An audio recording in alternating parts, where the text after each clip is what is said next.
זה נראה לך לעניין להיפרד ממני ככה? שנתיים אנחנו ביחד, ככה אתה מסיים את זה? תעשי לי טובה, כל השיחה הזאת שלך אתמול והדברים שמפריעים לך, אני ראיתי בדיוק לאן את הולכת עם זה. אני אמרתי מה מפריע לי, לא דיברתי על פרידה. באתי עם רשימה של דרישות שאף בן אדם לא יכול לעמוד בהן. מה? אני רק אמרתי שאני רוצה להיות בחזרה המנהלת של העמוד, ביחד איתך. מיקה, זוגיות זה לקבל את הבן זוג שלך בדיוק כמו שהוא, וכמו שזה נראה, את ממש לא מקבלת אותי כמו שאני, אז... לא צריך לצעוק עליה, נשמה. אל תתערב, נשמה. בסדר, הוא לא התכוון. מי עושה כאלה דברים?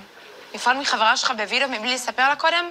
זאת התנהגות תפוקה לגמרי, גיא. את רוצה לדחוף את האף שלך יותר עמוק לעניינים שלנו? גיא, דבר יפה, נו, אתה תגיד דברים שהתחרט עליהם בסוף. זה לא עניינכם! מה לא ברור? וואי, מה יש לו? תירגע, מה נסגר איתך?